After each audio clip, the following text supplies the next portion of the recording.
All right, guys, we are back. This is the UFC recap show on the Loudmouth MMA Podcast Network. You heard that right. This is the UFC recap show. We're actually going to recap an event. Finally, it has been 2 months since we were able to do that. I am Keith Shillan. I'm a writer for SureDog and Cageside Press, while also being the executive producer of this network. Before we get into the show, I just want to tell you we have 2 big changes. I should call this the new recap show. We're going to have a little bit of formatting different changes. You'll see that as we go along. I'm going to be cutting off all the stuff we do at the end. We're going to kind of add those in different ways throughout the fights. And also, if you're familiar with the recap show and you listen now, usually I'm sitting in the co-host chair. I do not often host. That was the great John Franklin. I have slid over from the co-host chair to the hosting chair. What we're going to do is we're going to have a special guest every week. I am really excited about the very first guest on the brand new recap. The one that when I said I want to get a special guest, I'm not just saying this. I'm not kissing his butt. This is the first guy I thought of because me and him, when we talk, I just love talking to this guy. He is the senior editor of SureDog.com. He is the great Ben Duffy. Ben, what's going on, man? How you doing? I was doing great already, and now I just learned that I'm helping to launch something new, so I am honored and humbled as well, but mostly just can't wait to dig into these fights with you. Yeah, so this is like the first impression of this new recap, so no pressure. So like don't suck. Don't suck today, all right? Do my best. So let's get to the particulars. We are recapping UFC 249, an event that we've been talking about for 6 weeks now straight. It went down this past Saturday in the VyStar Veterans Memorial Arena in Jacksonville, Florida. The attendance, I think, was a whopping 1 person who happened to be a friend of Greg Hardy. Somehow he got in the stands. I don't know if you caught that. The commentators were, of course, was what me and John used to call the varsity team. It is John Anik, of course, Joe Rogan, and former UFC heavyweight and light heavyweight champion Daniel Cormier. The bonus winners were the performance bonus winners was, of course, Justin Gaethje and Francis Ngannou, and the fight of the night was also Justin Gaethje and Tony Ferguson. So Justin Gaethje has once again got two more performance bonuses, which is absolutely ridiculous. One thing I want to talk to, I just read Ben's article on SureDog. It's right on the cover right now. Maybe when time you hear it might not be the top one, but it'll be somewhere on the SureDog website called 5 Things We Learned. And in your introduction, I loved how you compared we're not even just returning to MMA. We're really returning to American sports and in many cases, major sports. And I loved how you described it. I think it was perfect. You compared it to an opening day. And that's what it felt like. Like this was like the MMA's equivalent of Major League Baseball open day or NFL, the first Thursday night game. And I want to credit you for that. So let me ask this question, and I don't want to get political. In your article, you said at this point, you've already made up your mind whether the event should have happened, should not happen. You have, and there's obviously bigger ramifications that goes to social distancing. There's a huge mob. You're on one side, or no, there's a huge mob that says, keep the social distancing, practice this, flatten the curve. And then also you have the other mob that's saying civil liberties and rights, and it's my right, and blah, blah, blah. I'm not a political person. I'm not taking a stand. But I want to ask you this. This is the catalyst, I believe. This is the first one. Someone had to be the first one to break the barrier, to break the social distancing, to be the one. And I think other sports is, eventually got to follow. But I also think it's a catalyst to starting to get back to normal life. Do you agree that the UFC in this weird way could be the catalyst to get us back to our normal life? They're definitely the first ones to jump. And whether we look back on this as them just taking a moment of leadership and letting everybody know that, hey, it's going to be okay, or it's going to look like a disastrous choice in hindsight, is really going to depend on what pans out of these 3 events we have coming. Like a couple weeks down the road, are we going to find that there's just a rash of fighters suffering health consequences, or is everything going to be fine and we're going to look to the left, look to the right, and everybody else is going to jump? Because baseball is already making noise about when they want to start. Uh, basketball is starting to make noise about it. We're looking at ways we can, salvage some kind of truncated college football season that will at least allow us to have a playoff and have a national champion at the end of the year. So I think there's going to be a lot of people in the sports world at large kind of watching this experiment. And you could tell that just from how many like major league athletes were tweeting about UFC 49, because the UFC was putting their tweets up there. Like there was a lot of attention on this, and there will be a lot of attention on the aftermath. Yeah, no, I totally 100% agree with every single thing you said. The amount of people, besides athletes, besides celebrities, the amount of people that have just reached out, the excitement, the people wanted sports. A lot of people felt like we need sports. I mean, they had that moment with the president saying like, we need sports. We need to get back to our normal life. Not touching that with a 10-foot pole. But you gave me a perfect segment because it wasn't without the hurdles they had to get through. The first one was the fact that this is the second time UFC 249 was scheduled. The first time was supposed to go down in Brooklyn. It was originally with Tony Ferguson and Khabib Nurmagomedov, and then it got moved to California, and then the governor had to call Disney, and then a big long thing. And that fight, basically Disney put the pressure on the UFC and Dana White. They canceled the event, moved to Florida with a governor who said that sports is an essential business and needs to get going. They went to Jacksonville, empty stadium. And then late Friday night, when after the weigh-ins, after the last embed was recorded, after everything seems like, we're finally going to get to sports, ESPN broke the news that, I believe it was Brett Okamoto who broke it. I apologize if it was somebody else, but it was Renato Jacare Souza tested positive for COVID-19. We end up finding the follow-up that 2 of his cornermen was also tested positive. And then suddenly everything that we were waiting for seemed like, oh my God, this is going to crumble. So my question is, how surprised were you that despite the Jacare news that this event still went on? I didn't have too much fear that the whole event was going to get scotched, because right off the bat, like within hours of when the news broke, the Florida Commission was already out, like doing damage control. Like, no, this is a win. This is proof that our precautions and our system are working. The UFC was like, no, we're going to do this. So, I mean, everybody involved kind of doubled down really quickly. So I never really had any fear that the event was going to be canceled. Yeah, and guys, I know everyone who's listening to the show is saying, Keith, we've been listening to you talk about COVID-19 for 2 months. We finally get fights. Talk about the fights. I will get to that one second. My very last question I want to ask before we get to the fights was, based on having 2 months without, not even just MMA, but sports in general, compare where your excitement level would have been if this was, I mean, this card is absolutely loaded. I mean, the prelims had 3 former UFC champions on the prelims. This is how loaded this card was. I would have been extremely excited, regardless if it was part of a 3-fight week, 3 nights in a row, and it was part of your normal schedule. But let me ask you this: did you gain excitement being that there was such a long layoff, or were you just as excited as you always would have been? I'm not a very jaded guy. Like, I'm always excited for a big UFC card, but certainly absence did make the heart grow fonder in this case. I'd been like thinking about these fights leading up to it. It kind of reminded me of being a fan back in the pre and immediately post tough era, back in 03, 04, 05, where the UFC was not putting on nearly as many events. So you had a long time to think about the next big card that was coming. I mean, these cards had 9 fights on them. And from the prelims all the way up through the end of the card, you generally knew who these fighters were. You had an idea in your mind of, well, if he wins, here are some guys he can fight next. If not, here are some guys that he might be able to fight next. It felt possible to know everything that was going on, and every big card coming down the pike felt like a big milestone. This felt like a return to that, because in the last 5 years, it's become more of like being on a really fast moving treadmill. There's 600 fighters on roster. There's, 45, 50 events a year, where just you don't have time to anticipate the next card.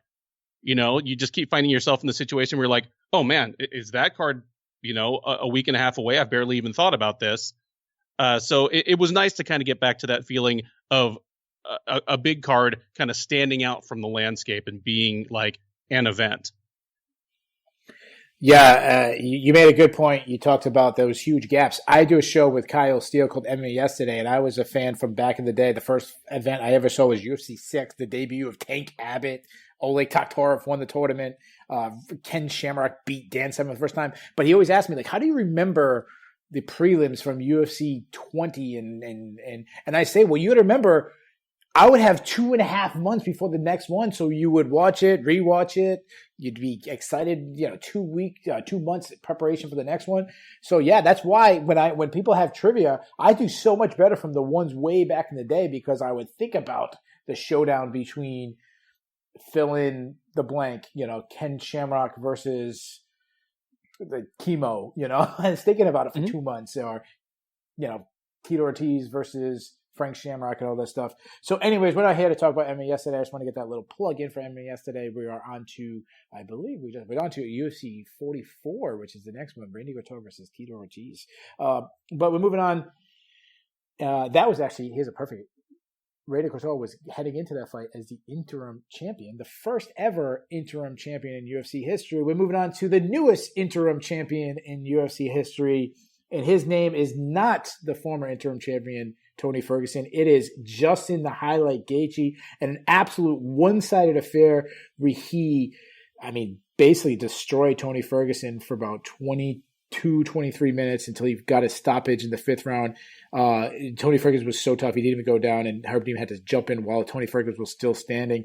The lead up to this fight, when it was announced back in the April 18th, was how big of a risk Tony Ferguson would take, taking on a guy like Justin Gaethje, that he would risk the chance of getting the title shot, and that risk did not pull off, as this brand new Justin Gaethje looked, this is no doubt the best performance of his career. I believe the 3 extra weeks benefited him based on the cardio advantage that everybody thought Tony Ferguson having 3 extra weeks to try to catch up with it. But it wasn't the pace of Tony Ferguson that was different, right? It was this unbelievable precision striking of Justin Gaethje. The things that jumped out to me was this I think Daniel Cormier said in the post-fight fight, this new jab that suddenly Justin Gaethje is a jabber. He was throwing more jabs than freaking Calvin Kattar out there. Obviously the leg kicks, his left hook, his right hand, and I was so impressed with his shoulder rolls that he avoided so many attacks. But not only did he avoid the attacks, but he kept himself in position and unloaded unbelievable shots. So to me, there was a moment in the fight where it was about midway through the 2nd round. So Justin Gaethje came out roaring out the gate. He's got a head start. He wins the 1st round, which I think a lot of people believe that he was gonna. That was kind of the narrative. The narrative everyone says was Justin early, Tony late. That was everybody was saying. When I did my breakdown, that's what I said. There was an adjustment in the 2nd round where, to me, it looked like Justin started to slow down, and Tony, this is Tony's thing, man. You start slowing down, he turns it up even more. Tony's starting to turn the volume up. He's starting to land anymore. He drops Justin at the end of the 2nd round, and then it felt like, to me, I was like, oh man, Justin looks so good, but this is it. It's all over. And Trevor Whitman said to Justin Gaethje, stop loading up on everything. Stop throwing 100%. Throw 80, throw 90%. Justin made that adjustment, something that he never would have did before, and had an unbelievable performance. I know I keep talking because I can't stop talking about this performance. So tell me, what did you think of what Justin Gaethje did last night in Jacksonville, Florida? I completely agree with you that it's the best performance of his career. And the narrative was already in place after his last fight that, he's a changing fighter. He's still like this crazy action machine, but he's turning into a more measured fighter. I wasn't quite there on that yet. I am now.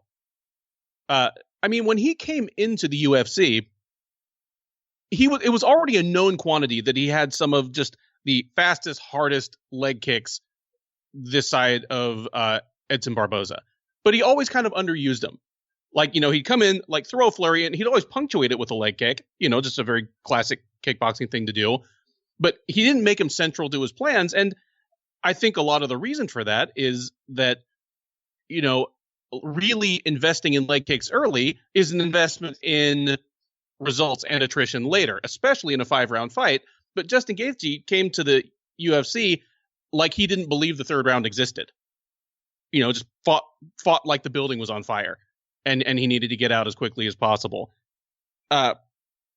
Just strategically, it was a fantastic game plan on his part. I agree with you completely that he brought new tools to bear that we haven't really seen him use in the past. The counter left hook, the jab. I think both of which were made more effective by the fact that he was so willing to lean on the kicks.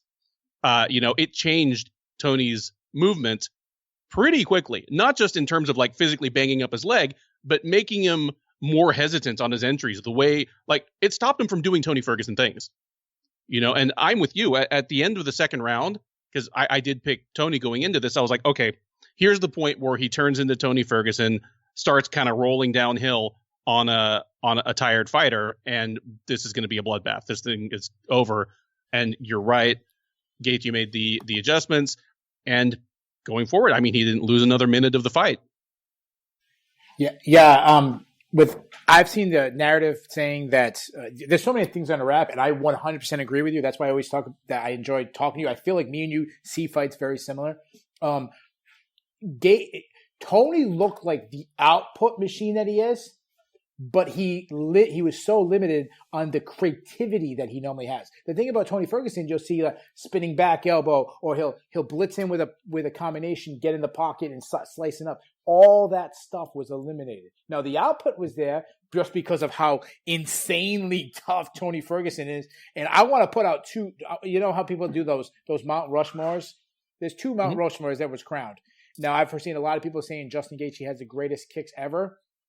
I don't know if I saw his yes or no, but he's on that Mount Rushmore. With all due respect, to Pedro Hizzo and Jose Aldo, and I don't know who the number 4 guy would be, but Justin Gaethje, someone's chiseling his face into that monument. And when it comes to just pure heart and toughness, and someone's chiseling Tony Ferguson's face, because I mean the fact that he wasn't able to go to all his tools, but he still was marching forward with everybody, anybody else. I don't know. That's what the whole narrative people were saying was like, Joe Rogan, DC was saying, how was he taking this? So let me ask this question. What surprised you more? The fact that Justin Gaethje would be able to go on really still a short notice camp, go that deep into the fight with the output he put, or the fact that Tony was able to take that much damage for 25 minutes, basically 25 minutes? I'm going to say I'm more surprised with Gaethje. Like, obviously we've been thinking about what Tony versus Khabib was going to look like for, the last 2.5 years. And I pictured Khabib beating Tony, but not breaking him. And that's kind of what I saw from Gaethje. Like, Gaethje won every round, and one kind of going away. Like, it was getting more lopsided as they went along. Tony was having to resort to more and more kind of like desperate low percentage things. But at no point did you see him wilt or quit. I mean, Tony Ferguson, that's what I expected it to look like when he lost his next fight. Justin Gaethje showed me things that I did not expect and had not seen from him before. So more surprised, more impressed with him. So let me ask you this question. There's a narrative a lot of people have been saying, not a lot of people, the narratives that come afterwards was like, oh, what a terrible stylistic matchup Justin was for Tony. You didn't hear that narrative too much before, but of course, all the experts come out saying that now. A lot of people are saying that Justin Gaethje is a bad matchup for Khabib. But when I think about bad matchups, I want to ask you this hypothetical. Is there a worse stylistic matchup for this Justin Gaethje if he got matched up with old Justin Gaethje, the Gaethje that fought Eddie Alvarez? Could you imagine what this Justin Gaethje would do to a guy like the old Justin Gaethje that would just walk through punches?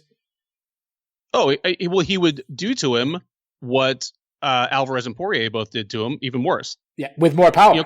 With more power. More power. Because, I mean, Gaethje's first 3 fights in the UFC, they were Michael Johnson, Eddie Alvarez, Dustin Poirier. All 3 of them started the same way. All 3 guys just got drawn into Gaethje's firefight in the first round. All 3 fights, wild first rounds. Johnson was the only guy that stayed in Gaethje's wheelhouse long enough to get knocked out. I think if you throw a new Justin Gaethje in against old Justin Gaethje in those first 3 fights, old Justin Gaethje is toast. Like, yeah. Yeah, I remember when Justin Gaethje came into the UFC, Luis Firmino, the guy that's been in fights forever, was the opponent he fought right before, and everyone was so excited about Justin Gaethje. He's undefeated, and I was saying, guys, I don't see it. He's fun as hell. But I used to tell people, have you seen him fight, or are you just going off a record? Because he was losing to Luis Firmino before the fight stopped at the cut, and I was like, I picked Michael Johnson. I was like, I don't think he's going to be that good. So shout out to Justin Gaethje, because I never would have guessed he would become an interim champion. And I'm starting to scratch my head and saying, could this guy beat Khabib? So my question is, and I'm not going to hold you to this prediction. I know you're not doing tape study and this is months away. But what are the chances of Justin Gaethje beating Khabib Nurmagomedov? I think he has as good a chance as I thought Tony did. And for the record, I still want to see Tony versus Khabib. I still think that's a fantastic fight.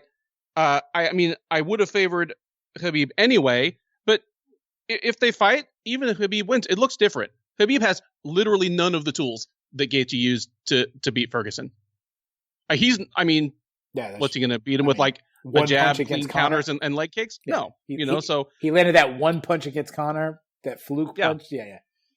So, I mean, I still want to see Tony versus Khabib if it ever happens. Gaethje has ways he could beat Khabib. I wouldn't favor him. Just nobody has in many, many years been able to stop Khabib from doing, like, they know what's coming and they've not been able to stop it. Like, he is relentless on a level and in a way that, like, really nobody else in the sport matches right now. Yeah, one thing I've always hear people saying is, "Oh, Justin Gaethje is the All-American." And I always want to warn people. Yes, he was an All-American. He ended up getting. It was his senior year, I believe. It was 10 years ago. It was when I think he came in unranked, finished 7th. I mean, this is not Ben Askren wrestling. No, this is not Bo Nickel who's coming into. So I think people tend to exaggerate.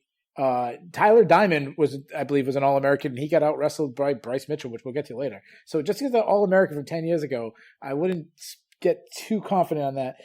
So you mentioned Khabib, Tony.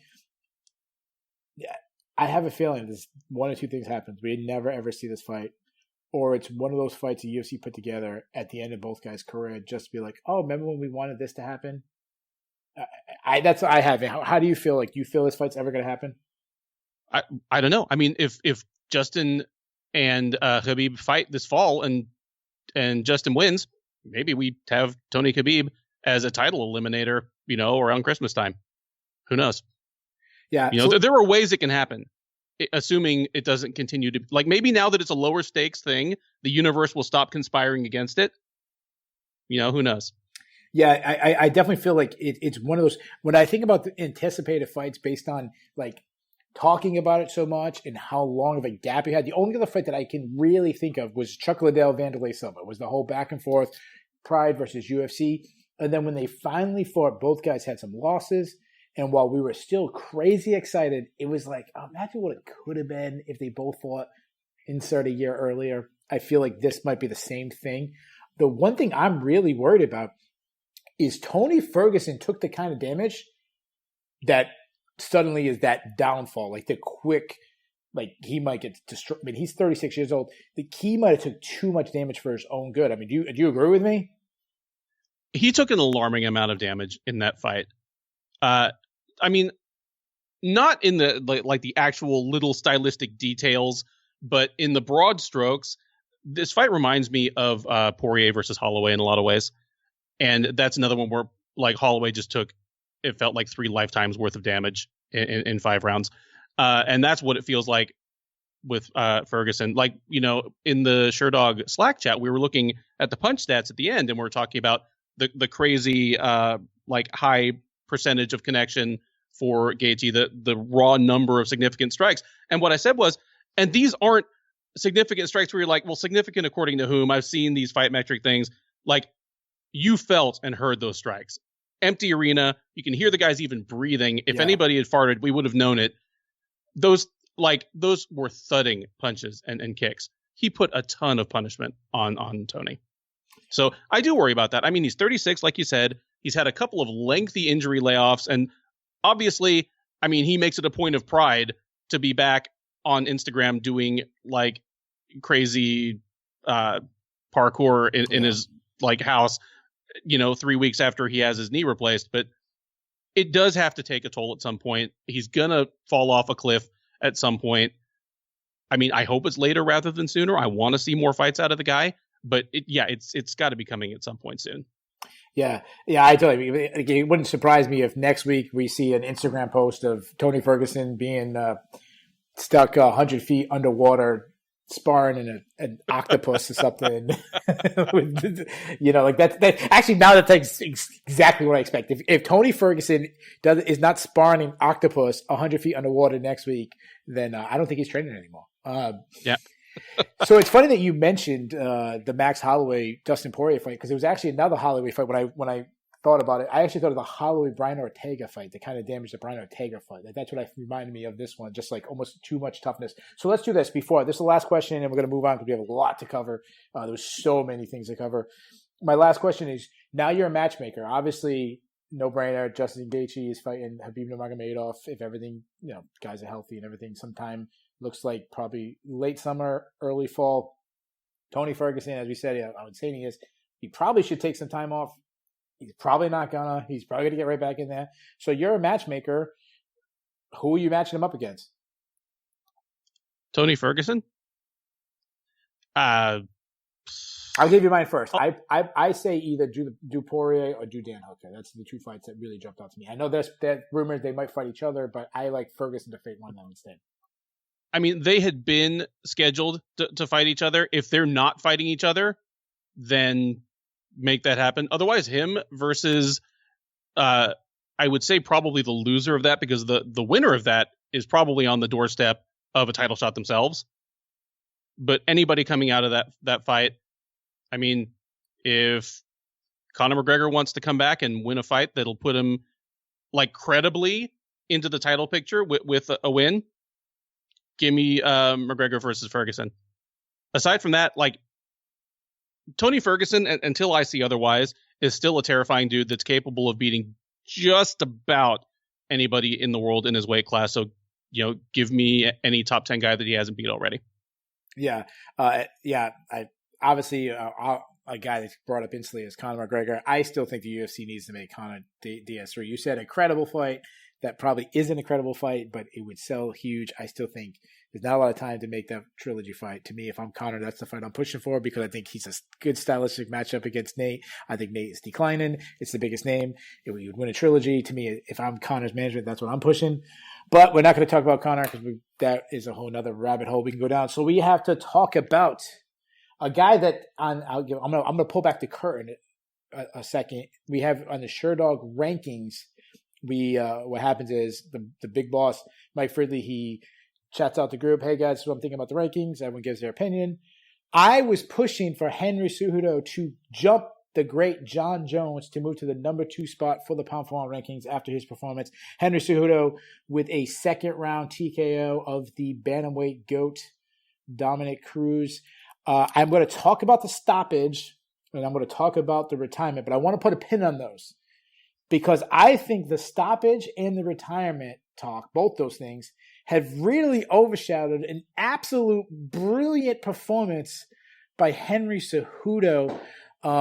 This guy is a guy that, for some way, I know the odds makers had him in the favorite, but like we have a Facebook group attached to this. When we put out the poll, I think the majority of it was taking Dominic Cruz. I think a lot of people were going with their heart, but this guy's improvement from the Joseph Benavidez loss, even then I thought he was superb, but from the Joseph Benavidez loss until now is absolutely amazing. The things that he is adding to it seems like he added not just add something new to his game, but I mean, first was I thought was composure against Demetrius Johnson. Then obviously was power and hand speed against TJ Dillashaw. Marlon Moraes was like crazy clinch games. I'm sorry, some reason I have fireworks going on in the middle of May I don't know if you guys can hear that. And then now suddenly Henry Cejudo the kick game guy. You know, he started looking like Justin Gaethje with his kicks. Tell me, what did you think of Henry Cejudo's performance? Blown away. And it's funny, I think I even mentioned it in the article that dropped today. I hope the controversy over the finish does not overshadow what a consummate performance it was on his part. And you're right. It's a little reminiscent of Gaethje in that he came in with the perfect game plan for the guy he was fighting, unveiled if not a completely new skill, a skill that he had not relied on to that extent. And it was just perfect. I mean, the way he relied on those kicks, it diffused Cruz's movement the way he wanted to move really quickly, and very much the same as Gaethje Ferguson. It was a mix of like physical damage, like you saw, his leg buckle under one or two of the kicks. You saw some of the kicks hit his non-planted leg and spin him halfway around. So there was the physical damage, and then it quickly made him hesitant to do what he wanted to do, because Cruz's thing is, he'll bounce laterally, then jump in, zap you with a straight, then go out the side door, and after he does that a couple times, all of a sudden he'll drop levels and hit a knee tap. That's the Dominic Cruz game plan. That game plan was abandoned halfway through the first round, and he just turned into, instead of being Dominic Cruz, he just turned into a regular kickboxer with weird footwork. Yeah. Like that's what it was. I mean, I think that is absolute. That is absolutely spot on in the breakdown. Let me say this: if what Dominic Cruz was doing wasn't Dominic Cruz and anybody else, you'd be like, "What hell's he doing? Like, what's this weird thing he's doing? Like, oh, is he taunting him? What is he doing?" But because it was Dominic Cruz, it's just good footwork. And one thing I love that you mentioned the knee tap and all this. I've been saying for years that Dominic Cruz is suddenly the striker. His striking has always been the addition to the wrestling threat. That's why I thought Henry Cejudo was such a bad stylish matchup, because it's the first time in Dominic Cruz's probably his career that he wasn't the better wrestler, or at least equal to the wrestler, where he's going to have to avoid the wrestling exchanges. We saw that one time Cejudo really committed on a takedown attempt. He high crotched him up his head and slammed him. I mean, it was a really nice scramble by Cruz to get out, but we saw that, listen, you want to get in a grappling, you're not going to win that against Henry Cejudo. There's two things I want to talk about. One thing that has really jumped out to me as I did film study for this fight was how mentally strong Henry Cejudo is. Heading into the Demetrius Johnson fight, lost the first round, had that weird ankle thing going on against the guy that people were calling the GOAT. Not even flyweight GOAT. A lot of people would call him just the GOAT in general. He was number one pound for pound. The guy who already beat him. You can have the worst possible first round you can have in a rematch that you've been training for years to have. And then the Marlon Moraes fight where he is getting destroyed and still come back. Just how mentally strong he is really stands out to me. But the other thing, there was this like change where people were talking about how well Dominic Cruz was doing in the second round.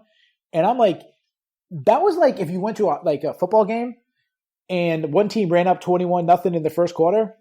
And then the second quarter, they went up they scored 14 points and the other team scored 0. And you're like, well, technically you did better this second quarter than you did in the first quarter. Like, to me, like, I'm hearing people talking, like, I saw some people saying that some people thought he was, like, he won this, like, he was going to win the second round. Like, did you watch the fight? I watched, like, I almost threw up.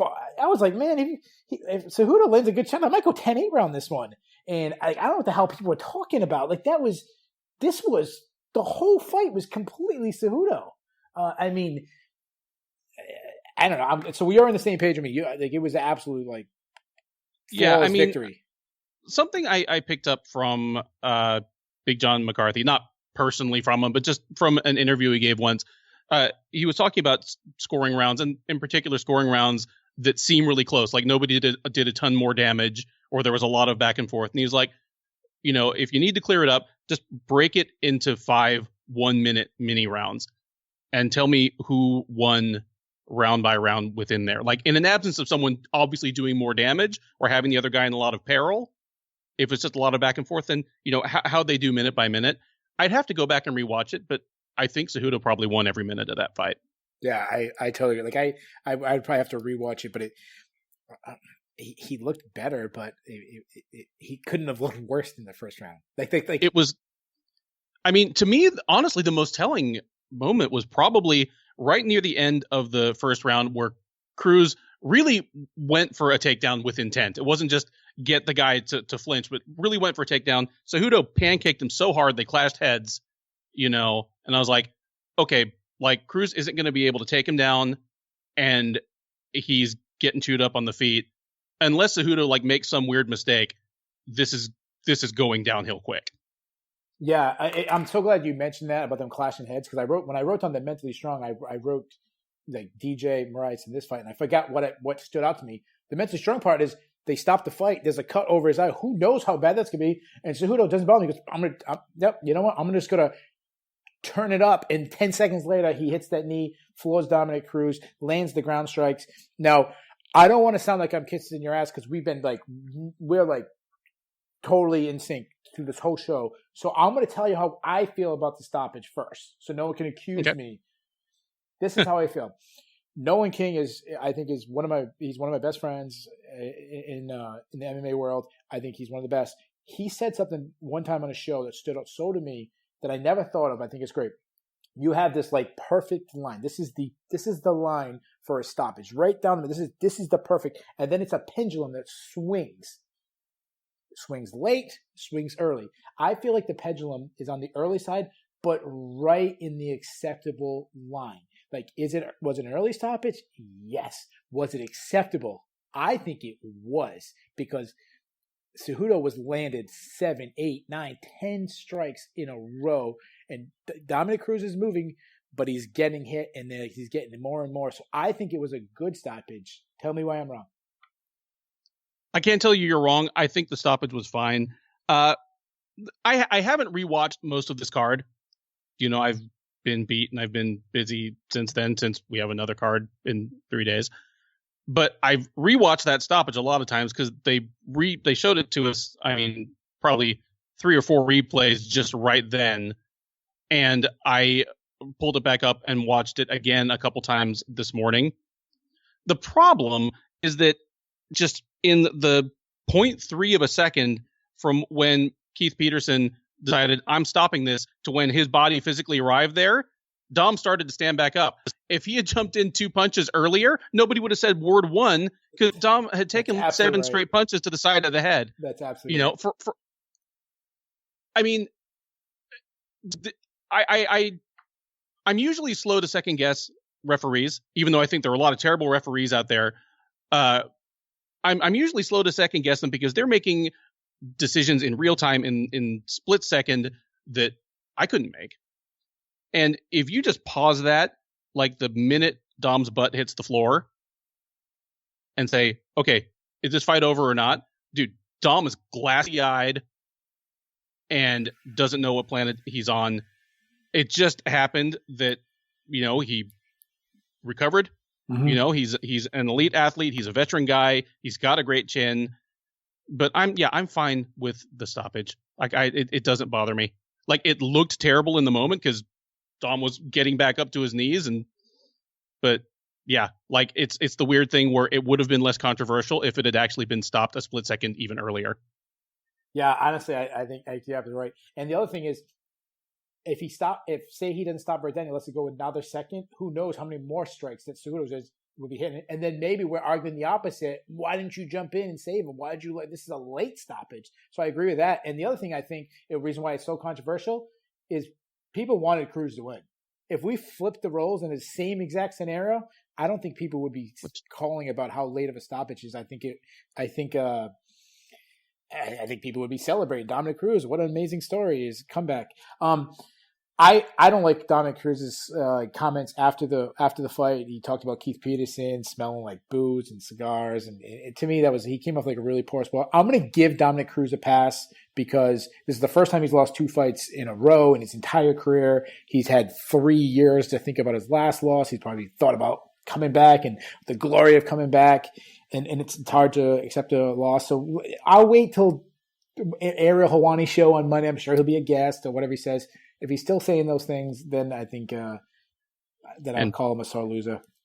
Guarantee it will not be that way on Helwani, because he's normally a very buttoned up guy when he speaks. And when he lost to Garbrandt, I mean, that stood out to me for kind of just how classy and open and honest and humble he was, even though the lead up to the fight had been so nasty. I mean, and mostly nasty on his part. Like he had just. Well, it's a little harder to be bitter when Cody Garbrandt like whitewashed you for 25 minutes. But yeah, I think he just got emotional, spoke in the moment, and even if he really feels that way, it will be presented in a much more kind of professional and restrained manner when he has his next public appearance. All right, so the other thing that really stood out, and guys, I promise we're going to get the other fights. We knew that these two fights were the ones we're going to talk about the longest. Is obviously Henry Cejudo stood in the ring and he basically announced to retire. I don't know your opinion on this, but I'm going to speak for both of us because I'm sure you're going to be. I don't believe he's going to retire. I don't believe that the last time we ever see Henry Cejudo compete. I'm just going to say you're saying the same thing. I mean, freaking Mike Tyson this week is talking about returning to boxing at 53 years old after a 15-year retirement. So I don't believe anybody when they say, I mean, Chuck Liddell came back recently. But say he actually is the guy who retires on top. I think it would be the first retirement since Cole Conrad when someone actually said they were leaving. Hey, I still don't believe Philip Miller. I'm still waiting for Philip Miller to come back. Not many people even get that reference. Look him up on SureDog. But say Henry Cejudo really does walk on the sunset. We never see Henry Cejudo again. Two questions. First question, how do you think he'll be remembered? And the second question is where would he rank in the all-time great? I mean, he's got 2 division champ. I mean, the names that he took out, Demetrius Johnson, TJ Dillashaw, Marlon Moraes, Dominic Cruz. That is a good – the end of your career, those 4 wins is as good as it gets. So 2 questions. First one, how would you remember? 2, where was he ranked in the all-time rankings? I'd remember him as an all-time great and honestly a bit of a pioneer in elevating the lower weight divisions because when he beat Demetrius Johnson and Johnson left – not only were a lot of people predicting that the UFC flyweight division was going to be closed, they were saying that was a good thing that it be closed. The fact that it still exists. That's a great point, yeah. That it even still exists just rests squarely on his shoulders. He's the only champ that there's been since then, and he has managed to make it interesting. You know, and he's embraced it. He's like, I'm being weird, I'm being cringy. But you already talked about kind of his heart and his fire.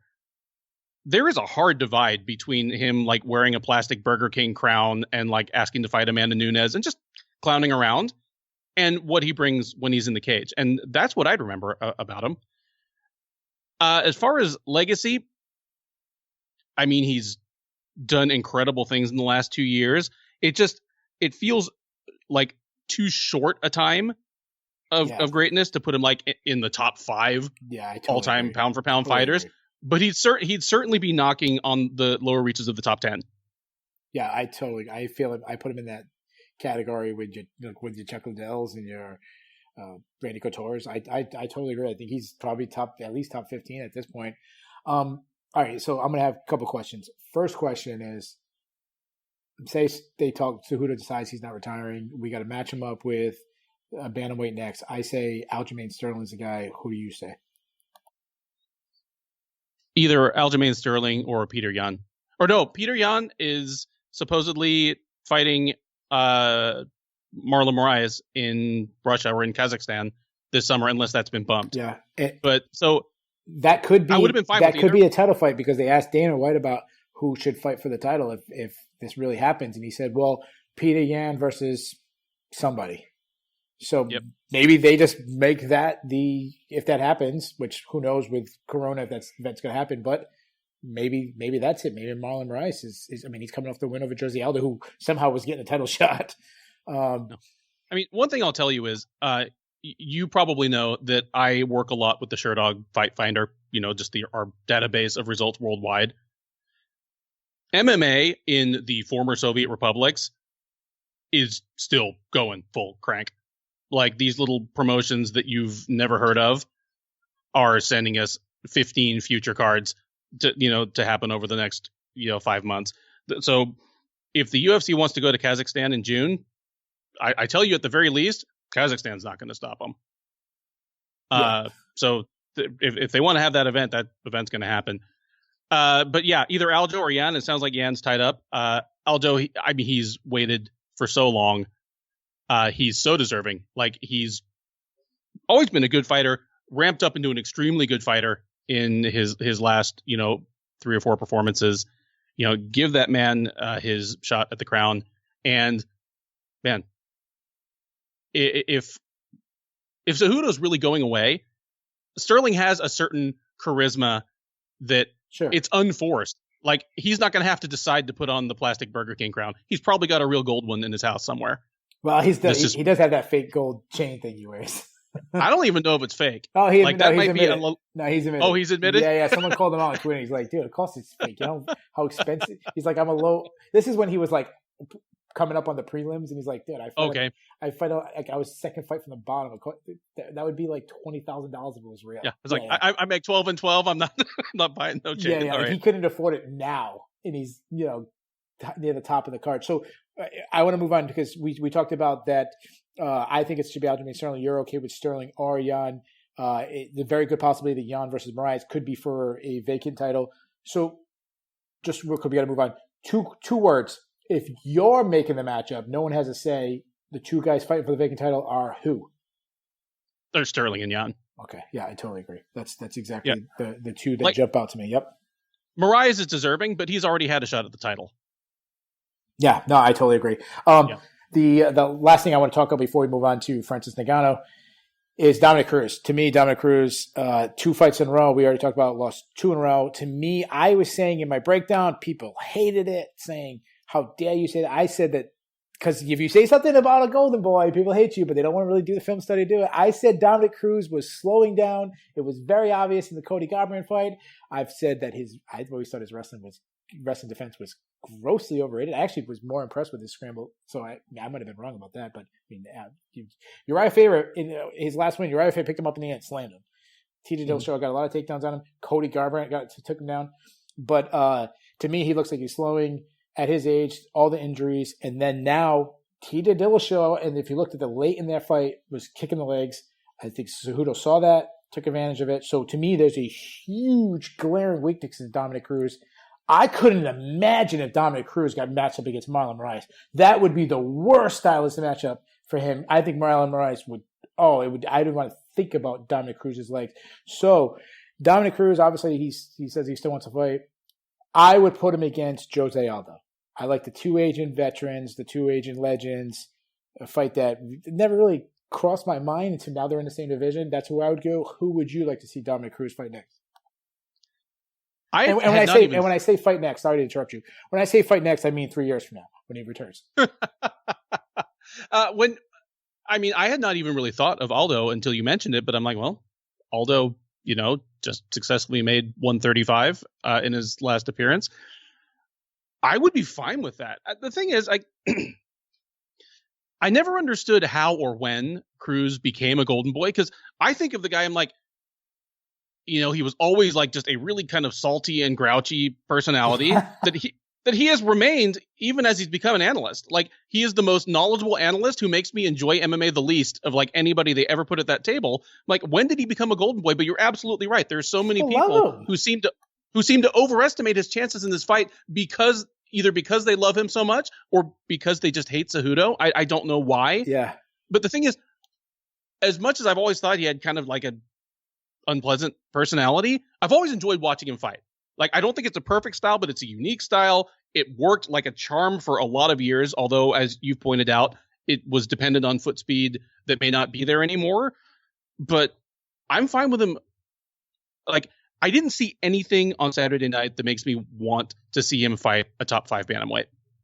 Like, there's already too much of a logjam at the top. There's already too much of a line waiting for a title shot because they got a 2-division champ trying to, bounce back and forth, or at least he was. I'd be fine with Aldo. I'd also be fine with any kind of number 7 through 15 bantamweight coming off a loss. Yeah, I think Aldo makes a lot of sense because of the names. But one thing I always tell people when they talk about Dominick Cruz and how great he is, I'm like, you don't remember when he was the champion and he was getting booed for being boring? Like, you remember him getting booed fighting Scott Jorgensen to a decision but I don't know. Maybe we don't. I guess they don't remember because it was so long ago. Yeah. Is there anybody in Team Alpha Male? Like, I can't think of anybody. Is there a 135 Team Alpha Male guy besides Uriah Faber? Is it like? Is there anybody they could? I mean, not obviously Garbrandt, but is there anybody that can get the Cruz Team Alpha Male? Is there anybody? No, I mean, I remember when Garbrandt was the guy they were kind of bringing along and saying this is the guy that's going to finally knock off Cruz for us. And he did. I mean, I don't really know. Yeah, I don't really know what kind of younger people they have coming up there at this point. All right, so as I've been patting my back with my, I felt like I broke down the main event and co-main event really good in my predictions this past week. Let's get to my worst prediction of the week, where I absolutely flubbed. It might be my worst pick in history. When I picked Jairzinho Rozenstruik to beat Francis Ngannou, that did not happen. Francis Ngannou absolutely starched Jairzinho Rozenstruik in 20 seconds. We're not going to take too long on this fight because, as my old partner of this show used to say, is you really shouldn't talk about a fight that longer than it actually happened. Is there even a debate anymore that Francis Ngannou is the hardest hitter in MMA history? Is there even a debate? In absolute terms, he has to be in the top, 3. I mean, if you want to say, pound for pound, someone. Sure. Yeah. Connor. But just in terms of absolute power, like the dude that I would least want to stand, close my eyes and give him a clean shot on my face. He's in the top 3. Like, he's up there with really Anthony Johnson, and that might be it. Yeah. Yeah. Do you remember, I might be aging myself. I don't know how old you are, but Hulk Hogan did a movie called No Holds Barred, and the Zeus guy came out the first time you saw Zeus. Tiny Lister. Oh, hell yeah. Okay. So you remember that, and a lot of people won't know, but there was he came out for the first time, and everyone saw him. I feel like they do it like No Holds Barred too. Like, if it's not Francis Ngannou, then you can't. It's the worst movie. I mean, I don't know if No Holds Barred needs a sequel to it 30 years later, but it needs a reboot. Like, but if they do, if there's an MMA version, they do a No Holds Barred MMA version, it's got to be Francis Ngannou. Let me throw one thing out there. Ngannou won, and I picked him to win, so I wasn't surprised. But he didn't do anything in this fight that raised his stock, in my opinion. He did exactly what I expected Francis Ngannou to do. He did not fix any of the problems that he has. Like, dude, it was so funny when Rogan was trying to talk him through the final sequence. Yeah. He had to talk through Ngannou swinging at air 4 times before he finally landed the shot that knocked out Rozenstruik. He is still just an incredibly raw and sloppy striker. Yeah. And when you literally only have to touch a guy once, you're going to beat the majority of fighters. But the root problem, that he's not that fundamentally sound, is still, it's still glaring. Yeah. Just him just kind of trundling after Rozenstruik, just throwing these massive windmills and falling short. I mean, our play-by-play guy, Jay Petrie at Sherdog, it made me laugh because he mentioned a shot that came closer to knocking out Dan Mergliata than Rozenstruik, That's great. Eddie Bricardo of Bloody Elbow, they do a great recap show. He said it looked like someone owed him money. You see those videos where someone you ask him, "Hey, where's my money?" and the guy says something smart, and then he just starts throwing punches from across the street, and the guy's trying to back away, and then the guy backs into a fence and he can't move anymore, and then he finally gets hit, and the guy folds. That was a good analogy. So Francis Ngannou, his last 4 fights, I tweeted this out. His last 4 fights, his knockouts have been 45 seconds, 26 seconds, 71 seconds, and 20 seconds. So that is average 40 and a half seconds per fight. All guys other than Cain Velasquez, but would probably still be ranked in our top 10. It is 3 top 10 fighters. 2 of them were undefeated before Ngannou fought them, and the other one was Cain Velasquez. It is one of the most ridiculous 4-fight runs in MMA history. This feels like, and I do not mean this as an insult, I mean this as a compliment. This seems like prime Ronda Rousey in the most completely different ever, but not is he going to win, but hit the stopwatch. And that's how Ronda Rousey, which at the point was hit the stopwatch. That's I feel like it is. If Francis Ngannou, and he's going to get probably matched up against DC and winner of DC is Stipe. Maybe he skips the line, but if say he got put against Alistair Overeem again, or Derek Lewis again, or whoever you want to put in, I don't know, Walt Harris, whatever. We would be like, if he knocked him out in 1:30, we'd all be like, what the hell? Or if he knocked him out in 42 seconds, we'd be like, wasn't even that fast. Like, we wouldn't be like, oh my God, how great. It's like, it wasn't that. It's like he's reached that. So, 2 questions. We're going to move on. And you kind of said this, so this is what I want to ask. Francis Ngannou has that loss to Stipe Miocic in Boston. I wasn't even part of media then. I was there I was there in the crowd in Boston, not far from me, as everyone could tell from my accent. Francis Ngannou got destroyed by Stipe Miocic, one-sided affair. Have we seen anything in Francis Ngannou, which I think is takedown defense and cardio, which was the 2 things that kind of glaring weaknesses that Stipe exposed? Is there anything in his game to make us think that it could be different? Nope. I mean, his cardio might be better and his takedown defense might be better, but the downside of knocking everybody out in 42 seconds is you don't get to see that. Yeah. The Cain Velasquez fight, and I picked Cain going in big time. I am a 100% Cain Velasquez shill. Yep, I'm with you. Yeah, I that was going to be the test, because you, at least prime Cain Velasquez, if you didn't have your takedown defense on point and you didn't have cardio, you were toast. It was a moot point because, Ngannou punched him in the face so hard that his knee broke. But yeah, I haven't seen anything in the last 4 fights that I haven't learned anything new about him. Yeah. He might be an improving fighter, but I can't tell that he is. I mean, the finishing sequence on Blades and the finishing sequence on Rosenstrike were, basically the same. If anything, the combo that he put Blades down with was cleaner. Yeah. He put him down with a 3-piece, and I think all 3 of them hit solidly, and Blades, dropped like he'd been shot. Yeah. Francis Ngannou is one of the guys that come to mind that he just glances you. He doesn't have to hit you clean. Just a glancing shot can put you out. That's the kind of power he has, which is scary. We do this one show called Last One Standing, and I asked the question. When I'm usually a panelist where we debate it, but this one I had to move to the host, and I asked the question: is there anything in this fight that could happen, Francis Ngannou, Josina Roshik, where the winner could actually get the title shot next and skip DC? The panelists laughed off to what a terrible question. I said, what if one of these guys win in 20 seconds? And they laughed it off. Is there any argument to say Francis Ngannou should skip DC? No. If anything, a more protracted victory would have done a better job selling that.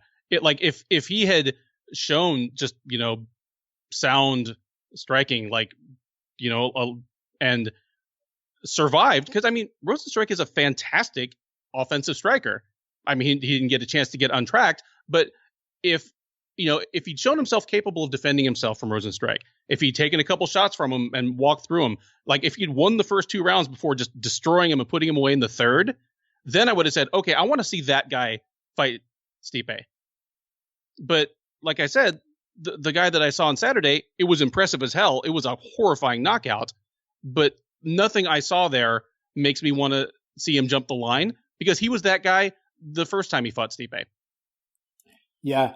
He ended this fight in 20 seconds. The only thing that ended quicker was John Jones' thoughts of moving up to heavyweight. I think that also got cemented in 20 seconds on Saturday night. Before that, and the guy who did not even get a performance bonus, which I think all of us were writing out the checks until the last 3 fights changed it. Calvin Kattar with a second round knockout of Jeremy Stevens. Second round TKO of Jeremy Stevens. Calvin Kattar's boxing. I saw someone tweet that he says he's got the best boxer in MMA. I don't know if that's true, but his boxing is legit. I was tweeting, Calvin is being too impatient, but when he lets his hands go, it is something of beauty. I am tweeting this. I hit send, and I'm doing it from TweetDeck, and then it waits a second before it pops up, so I know it went through. between me hitting send and it popping up, that's when Calvin Kattar landed the shot. And I was just like, it couldn't have been a better time thing. I mean, this is only the third time in Jeremy Stephens. Say what you want about Jeremy. He's on a 4-fight win streak. But the one thing about Jeremy Stephens, he doesn't get starts. I mean, Jose Aldo recently got him with that body shot, going all the way back to Eve Edwards. It's only the third time in his career that he got starts.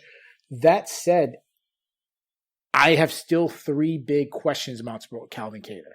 Now, Calvin Kattar's a New England guy. He's a guy that I've been watching the local scene forever. I still see 3 weaknesses. He's still successful with leg kicks. It was something that Moicano had success, something Jeremy Stephens had success. He doesn't like pressure. Jeremy Stephens, when he won, I mean, he was probably won the first round, or it was, it was a close round because Kattar came around later in the round. But the early going in that fight was that he didn't like pressure. Who was the guy that pressured Kattar right out of the box and probably won the opening of the first round? I got to pull up. I'm pulling up his. I can't think. A couple fights ago, someone else came out pressuring Calvin Kattar, and he just did not like it. I'm sorry. This is terrible. Terrible radio. Oh, Chris Fishgold. Remember how successful Chris Fishgold came out right out the gate? And the other thing is what happened in the Zabit fight is that he was too patient. Another thing is, can I just write for 1 second about the Zabit fight? Yeah. Zabit versus Calvin Kattar, if it was 5 rounds, I probably would take Calvin Kattar. I pick Calvin Kattar to win over 3 rounds, then my 5 rounds. But can we stop the narrative that if it was 5 rounds, that Calvin Kattar automatically would win? Because guys fight differently over 5 rounds than they fight over 3 rounds. Can we stop? Like, would have Zabit emptied his gas tank in 2 rounds? Like, can we just stop that narrative? It's terrible. Guys fight differently over 5 rounds than they do 3 rounds. Yep.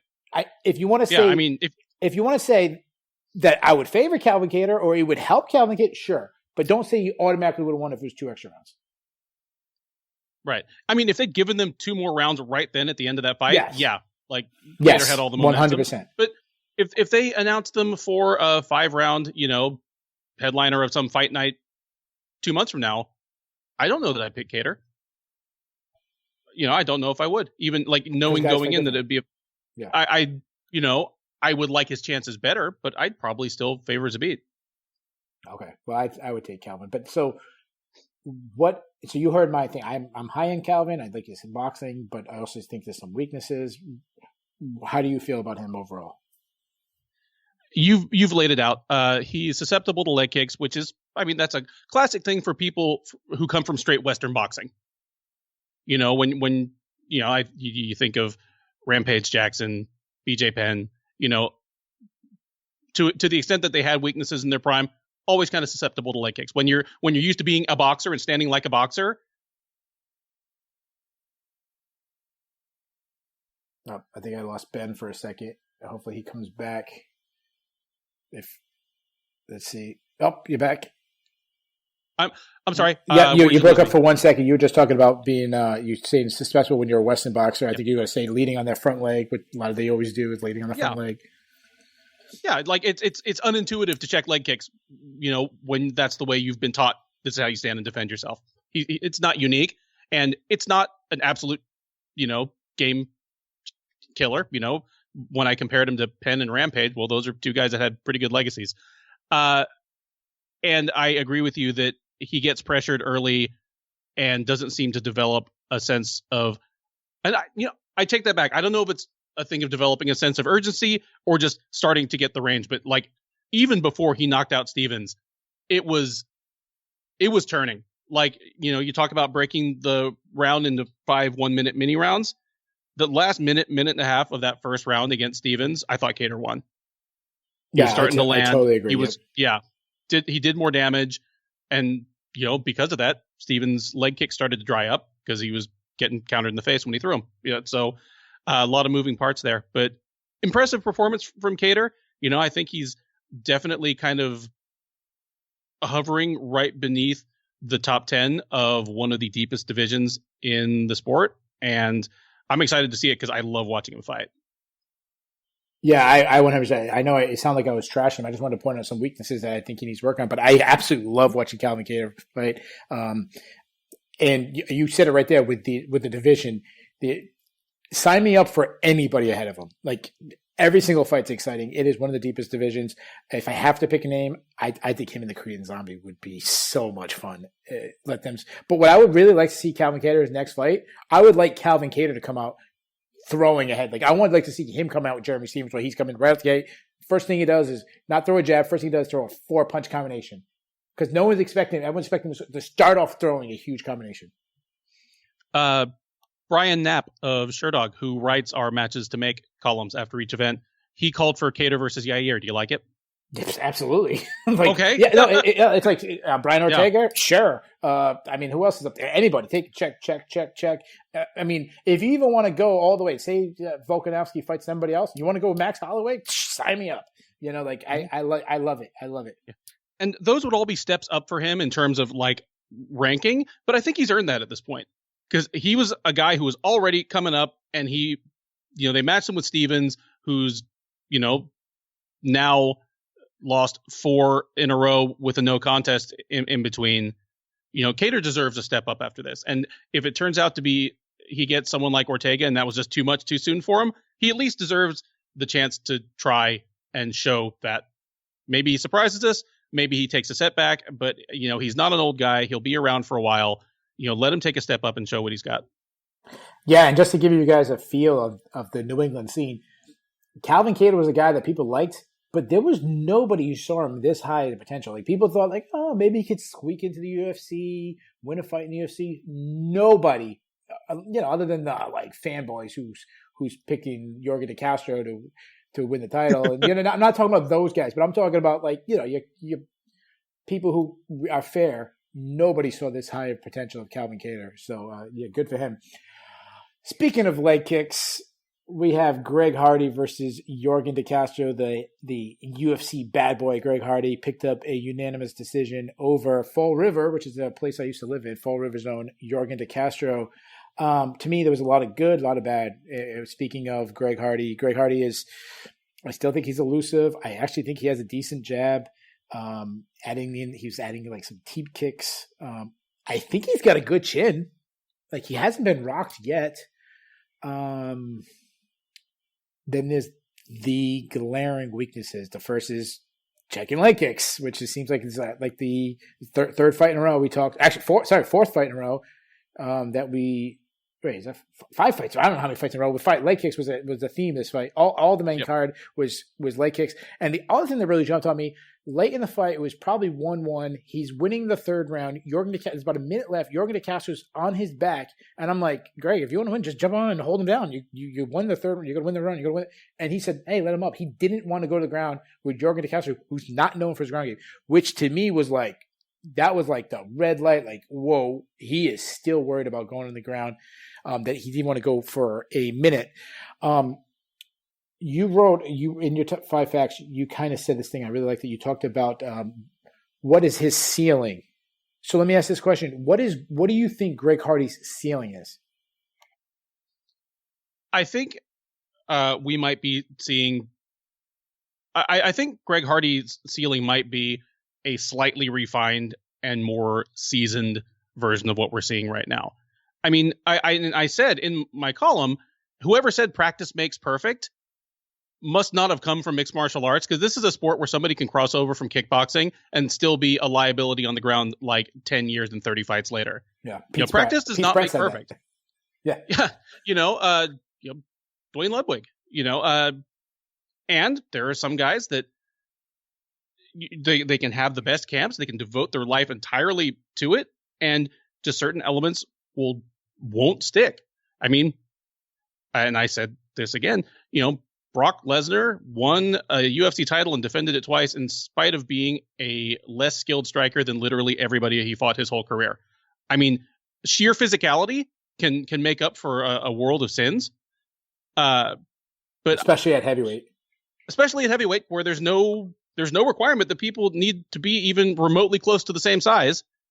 But at this point, I don't see anything that tells me he's ever going to be better than an acceptable striker. I don't think he'll ever be much smoother of a striker than he is now. He has a variety of tools. He knows how to throw a variety of strikes, and when he thinks to, he can throw in combination, but he has to think to. Like, it never looks smooth or effortless. It never looks instinctive. It always seems labored to me. I've never seen him rocked. Like, he apparently does have a bit of a beard because some big dudes have hit him right in the face. But what he does do is he just looks kind of confused and turns his back half away and like stumbles away. He's not rocked. He just needs to reset. He doesn't know what to do. And that's more of, again, the Lesnar thing. Like, Lesnar did not have a glass chin. Just when he got hit, he looked like he didn't know what to do. And that might be it for Hardy. Because of just his sheer size and power and fast twitch musculature, he'll always be probably decent in wrestling and scrambles. I mean, he pancaked Juan Adams. I was front row of press row that night to the point that if you look at like the Getty images Adams of the was finish, in on a single. If you remember, he shot a single. Adams. He was in on a double, like got pancakes already, kind of like got forced halfway out, and then grabbed a single and basically just fell asleep holding Hardy's leg. I was up close on that. Like I say, like if you look at the stock images from that, you can see my stupid face in the background going, because I'm visible. But that was terrifying. That was the heaviest fight in UFC history. The only fight in UFC history where both guys weighed 266 pounds. And to see Juan like drop levels and go in for a pretty quick shot. I mean, we're talking about a collegiate wrestler, and Hardy just pancake him like it was nothing. So he'll always have that.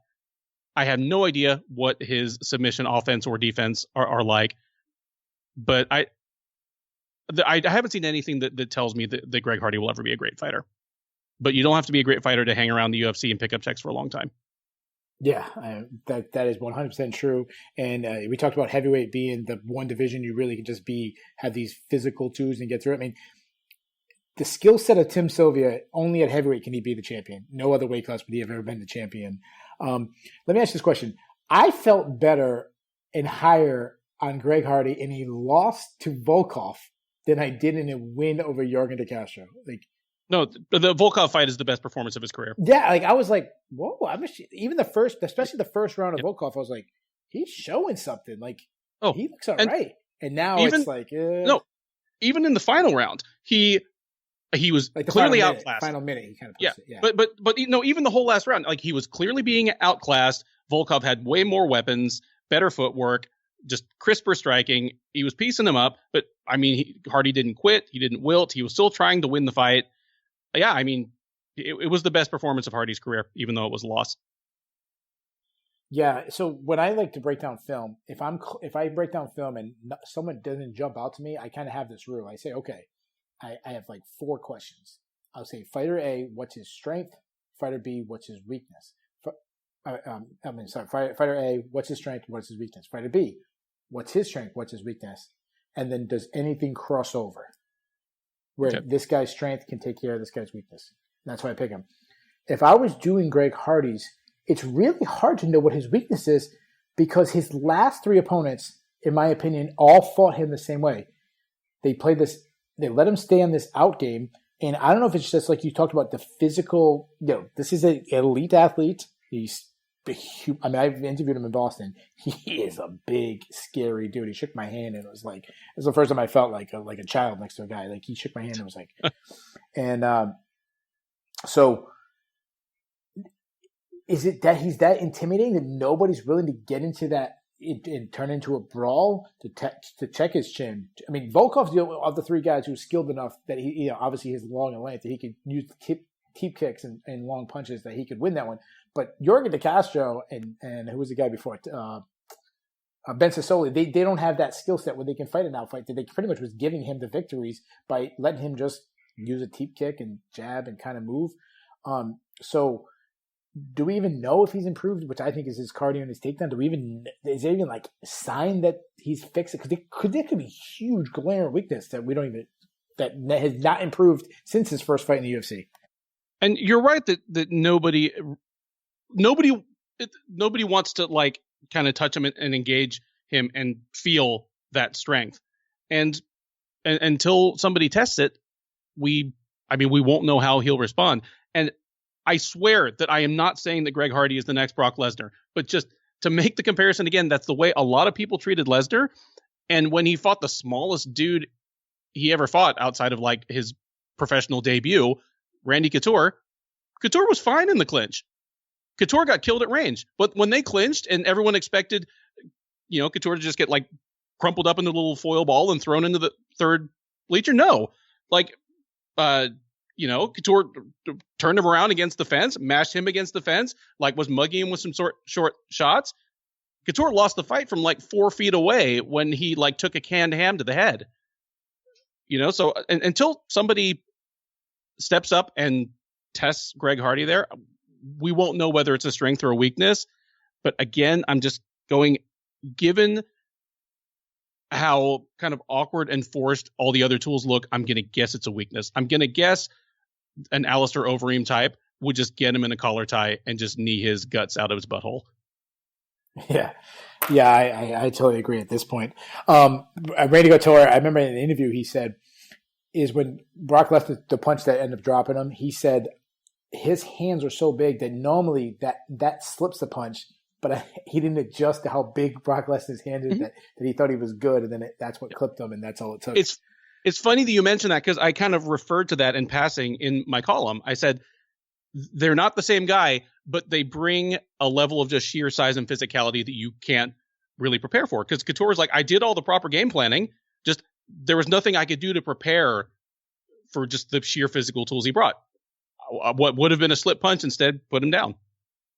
Yeah, and the thing about Jorgen De Castro, I know they said he might have hurt his foot. It reminds me of we talked about with Zabit and Cavalcante, like if you added 2 extra rounds right then, he loses. I felt like Jorgen De Castro was like, oh yeah, it's a 1-round fight, and then someone told him, oh no, it's a 3-round fight, because all of a sudden he just did not fight the last 2 rounds. It's a shame. So let's move on to the prelims. We're gonna try to speed this up, but there are some really good prelims. There's some big names. Donald Cerrone, Anthony Pettis. Before this fight absolutely delivered. It was a fun back and forth, 2 legends going at it. Before there was a question, I don't remember where it was, and they said rank your excitement level for the fights, and I got a lot of shit because I put this one second to last, and people said, why are you so low? And I said, you know what? I'm just done with these guys at this point. I feel like neither one of these guys are ever going to be a title contender anymore. And I just wasn't excited. I kind of felt like both guys were washed up. I don't know if this answered any questions, but fun back and forth. Twitter was absolutely split. I think MMA Decisions had it 6 to 7 in favor. So 7 people from MMA Decisions, which is a website. If people don't know, it's a website where they take media scores. I don't know if you submitted, but my media score was there. 7 people gave it to Cerrone, 6 people gave it to Anthony Pettis, as close as they come. I think it showed signs that maybe I was a little premature, that maybe neither guys is finished. I thought Pettis was, at moments, looked pretty elusive. There was some signs of Pettis. As close as it was, I really think Cerrone, what do I want to say? I don't want to say let him win, but fought a fight that could allow Pettis to win, because I thought Cerrone should have pressed the action. He should have pressed him more instead of having this. It's always Pettis doesn't like fighting off his back foot. He doesn't like pressured. I thought he should have wrestled him more. Because I always thought Cerrone's a pretty underrated wrestler, and Pettis is a weak wrestler. And another thing that bothers me, I don't think Cerrone, he don't need to keep like smiling between rounds. I think stop being everyone's friend while you fight. Be friends before, be friends after, but stop being friends in between. I actually think that hurts him. So how did you feel about this fight, and who did you score it for? I did not submit my scores to MMA Decisions, but if I had, it would have been even, because I did give it to Pettis. But super close round. Like the second round was definitely a Pettis round. The first and third, I could see going either way, especially the third. The third was a really close round. I would have been with you. It was one of the fights I was least interested in going in, just because I really felt as though Cerrone was pretty spent. I mean, for one, his actual in-cage performances have been pretty rough of late. And also, just the things he's kind of saying just sound like a guy with one foot out the door. And I was like, Pettis isn't the guy he was 6 years ago, but he's still a guy with all the weapons and finishing instincts. If you aren't sure you want to fight anymore, like Anthony Pettis is not the guy you want to fight. Cerrone showed me a lot more than I expected. I expected to be kind of wishing he would retire after this fight, but even though I did have him losing, I saw enough fire out of him that I'll watch another Cerrone fight, sure. And I kind of agree with you that they've both removed themselves from the kind of main avenues of title contention. I mean, if Pettis wants to fight at 170 and feels comfortable at 170, which is what he's saying, he's also saying that he's not really interested in making another run at the title. Like, that's not going to happen with the people that are on top at 170. Yeah. Not only are they all great wrestlers, they're all much, much bigger than he is. Yeah. Yeah, and I heard that this, I don't know if there was a rumor this was his last fight of the contract. I don't know if his contract, I actually think if it was, I actually think that's a good thing for him. I think he'd be better off going to a Bellator. But I don't know if that's true. Just to match make real quick, I just give you, I would put Cerrone against Neil Magny. I would put Pettis against Santiago Ponzinibbio. You have anybody you'd match him against? Whew. You're mean. I think Ponzinibbio and Magny would like each put a beat down on those respective ones. Wow. Man, you can't put them at this point. Their names are too big. You can't put them like that next tier down. The guys who like a Rocco Martin. You can't make those matchups, in my opinion. No, they need to go against people of their same general prestige level who are also on the downslope. You're right that they're probably going to hold Diaz up for like a winnable trilogy fight with Conor McGregor. Otherwise, he's exactly the kind of fighter that those guys should be fighting. Man, I know, I totally agree. He just fought Pettis, but yeah, Cerrone then. Man, if Pettis wants to go to Bellator and do a trilogy with Benson Henderson, I'm here for it. Yeah, but the only problem is Pettis is up 2-0. I said a trilogy, not a rubber match. Like I'd still watch it. There you go. There you go. Man, see, I'm not prepared at all for this because I fully expected to say, man, I wish Cerrone would retire after this. And I'm like, well, no, he's still alive. He's still moving. Like, what should he do? Yeah, I mean, I'd have to think about that, and I'd have to look back. Maya? I don't know. Like, for Cerrone, not Pettis. Pettis, that's a terrible style. I'd be fine seeing Maya and Cerrone. Yeah, I know Maya wants one fight left. He's going to retire, and he wants Diego Sanchez. To me, I'm like, the guy deserves to pick a shot. We give him Diego. If that's what he wants, his retirement fight, put in, as close to his home city as he can. That's what I would do for him. But the problem is, it is hard to matchmake fairly for those guys. I got one for Pettis. Pettis versus Robbie Lawler. Again, I think Lawler is much closer to actual, like, not his prime, but much closer to being kind of an actual high level competitor in the welterweight division than Pettis is at this point. Like, I don't think Lawler's bad against Colby Covington. He looked bad against Colby Covington, but Pettis will do none of the things that Covington did to him. Pettis would fight the fight that Lawler wants. Pettis will give him a kickboxing match at range. I'd watch it. I'd be happy to see that one. Yeah. All right. Before that, we had Fabricio Verdum return to action after a 2-year layoff. He took on Alexei Oleinik. Can I just say, I thought Alexei Oleinik's game plan in the first round was absolutely brilliant to come out throwing hard. When you guys out for a long time, to basically, I thought Verdum looked slow early, but also never got to be able to get that timing because he'd been out. He had, the ring rust thing to come out and not let a guy, sit back. I thought he looked like his cardio, his cardio actually looked better in second round, third round. The first, he was breathing hard a minute in, and I was like, oh my God, this is going to get really bad. And then almost like he caught a second win, and Verdum actually looked okay. And then the one area where Verdum still looked strong to me was in that clinch. That's always been, I thought, his best striking is in the clinch, is what he did in, he did very well against Cain Velasquez in that clinch. He did against Mark Hunt. He looked okay to me. But to me, it's a sad moment with Fabricio Verdum, who would have been a terrible stylistic matchup in his prime against Alexei Oleinik, is now losing to Alexei Oleinik. It's literally the only thing I can say about this fight.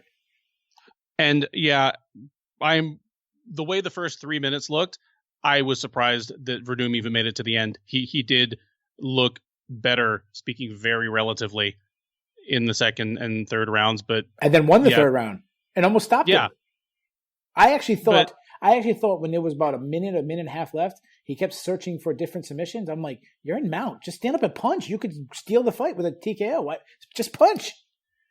Yeah, I wonder if that was just like kind of like a jiu-jitsu pride type thing where he just, kind of like Big Nog versus Mir, where he's like, he could have just punched him in the head 4 more times, but instead was like, I'm gonna get a submission, on this guy. Remember the second Mir and Big Nog fight, right? The second one was the one where he broke his arm. Yeah. But basically, Big Nog dropped Mir within like the first minute, and was all over him. Mir was rocked, and instead of just staying, like from a side right and just punching him 3 more times, decided to, try to go for a choke. Mir grabs the Kimura, and that's when they rolled through. Yeah, Nog's going to the hospital. Yeah. I wonder if it's that kind of thing. Olini's gas tank looked bad. His gas tank it's underratedly bad. It looks better than it is because a lot of times he's fighting guys where he can dictate the pace, and your gas tank always looks good if no one's pushing you to expend any more energy than you want to. So like not a performance that left me with a ton of confidence in either guy. Yeah, no, I mean they're both 40. I think they're 42 and 43. 42. Yeah. No, I think they're both 42. Both 42. Yeah. Oleinik, if you go back to the Overeem fight, he did the same thing. He came out guns blazing Overeem fight, and then about a minute and a half in, Overeem survived the flurry, and it was like, oh, now you're completely gassed. Let me take your part. And it was a valid strategy in both cases because both guys, can be bum rushed, and both guys have a demonstrated like fragile chin. Like it was worth trying. Before that, we had the only female fight on the card. It was Carlos Esparza and Michelle Waterson. Esparza won a split decision over Michelle Waterson. People were absolutely split on MMA decisions again. I ended up giving it to the victor, Carlos Esparza.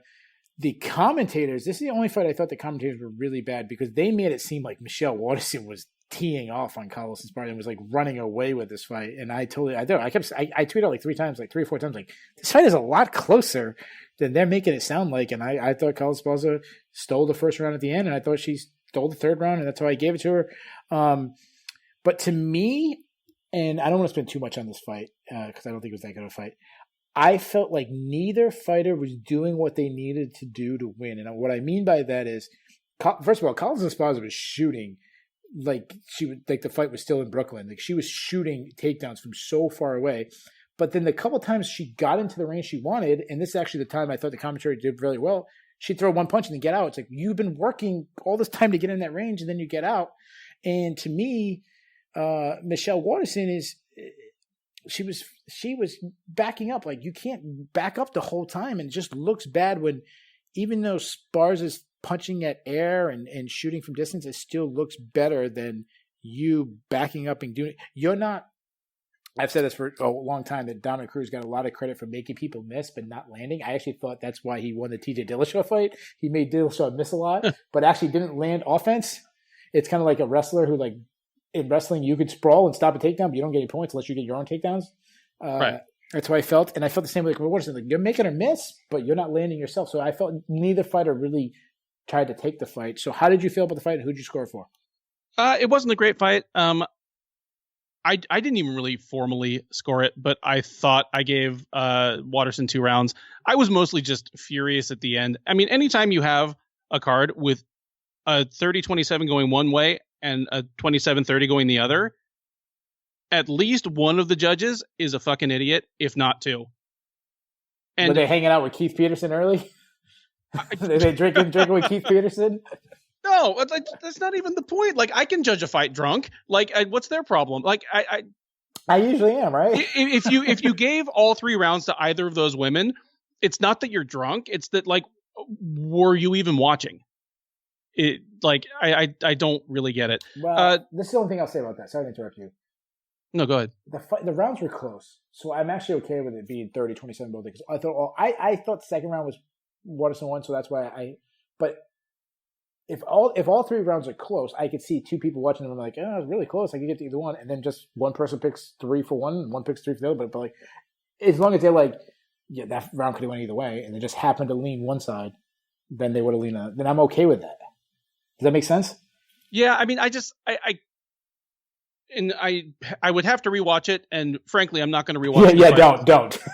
Like, I have, I think, 22 new fights coming in the next 6 days, so I'm not going to rewatch this. But it would have been hard for me to find a way to give Esparza the second round. Waterson, despite her name, despite her nickname, at least in the UFC as a strawweight, she has done best when she has leaned on her wrestling.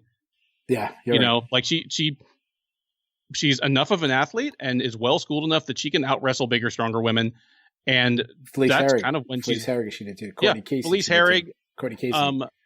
She Courtney won. Casey She beat Courtney Casey. That was yeah. the most. She took Courtney. That's the reason why she won. She was actually beat on striking by Courtney Casey. Yeah, and Casey looked like two weight classes bigger than her. That's true. And maybe she was tentative to even try that against Esparza, since Esparza is an actual former wrestler. I don't know, but it was not. It was neither woman's best performance. Like, neither of them. You put it right. Neither of them really played to their own strengths and best avenues of victory. So I take notes during the fight while I'm watching the recap, because it's hard to remember to go back. And one thing I do is at the end we pick our 3 stars, our 3 busts. And when I was picking my 3 stars and my bust, this is the only female fight. It was the worst fight of the card, and I wrote females MMA as a bust. And I'm like, please God, something else, because I'll take it as I go. And then I cross like the least one as I go. I cross it out and change it. And I'm like, please have someone else be terrible. So I do not want to say females MMA was the bust of the night. So thankfully it did get changed. Thankfully. Everything that Carlos Esparza and Michelle Waterson wasn't, Vicente Luque and Nico Price was. It was a rematch that I don't think it needed a rematch based on Vicente Luque basically beating Nico Price's ass. But it was one of those fights where these two got put together because of COVID-19. They both were scheduled against other people. Those people couldn't compete. Two welterweights, hey, let's put them together. And it was absolute insane, at a crazy pace. Nico Price showed incredible heart, incredible time. He got hit with everything but the kitchen sink.